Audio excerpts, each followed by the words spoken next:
Our experiences had a wide range, from very somber, sad experiences early dealing with the funeral and trying to make things as good as we could for Mrs. Carnahan.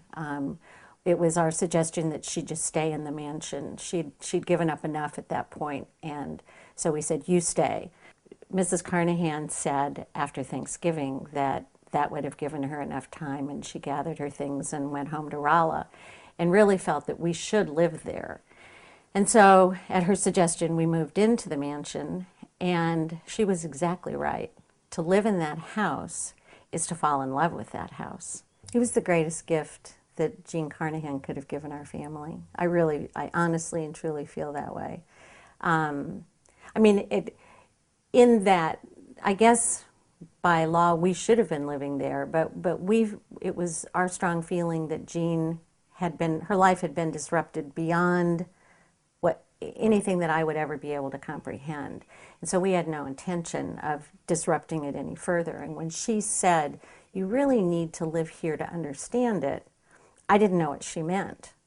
But we did move in, and by the time I left, it was it was a loss to leave the history of the house.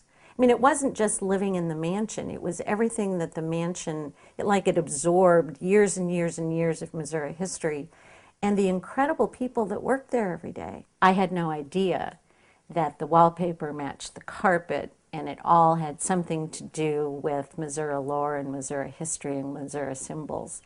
And within days of following the docents around, learning like everyone else, I fell in love with that house and its history. Probably I didn't really understand the whole thing until I got home. And then I put together what I thought was a scrapbook. I'm not a scrapbooker, but people had been so generous in sending pictures to us that recorded it. And I thought, well, I still remember I need to get this down. And it turned into 2 large scrapbooks. And as I went back through, the memories just washed over me, and I looked at all those rooms and photos and saw all the people in photos. And I would say it took several months just to finally settle into the fact that it had really happened. There was the day that Paula Earls, who was Mrs. Carnahan's mansion manager and agreed to stay on during our time there, taught our children how to slide down the banister. And before it was over, I took my turn too, I must admit. Christmas was turned into a very special day, but we weren't quite sure what to do about Christmas. There wasn't much time to do Christmas shopping, that kind of thing.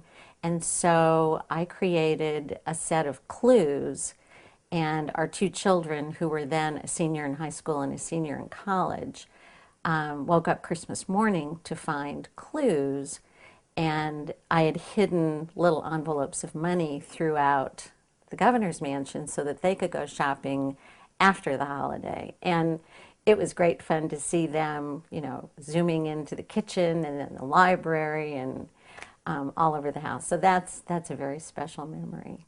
It's like layers of history. There isn't anything in the house that doesn't have a story behind it. And that's what I could not have known had I not lived there and been present to hear various people, from the Capitol Police to the docents, to tell the stories. From the First Lady, and I don't recall her name right now, who had, when her portrait was done, she had a ring painted on her finger that she didn't own. And then her husband had to buy it for her later. So I thought, what a great story that is. To the fountain out in front, to, as I said, the wallpaper, the carpeting. It's layers and layers and layers of history. And to lose that, I think, would be a very sad day for Missouri and for Missourians.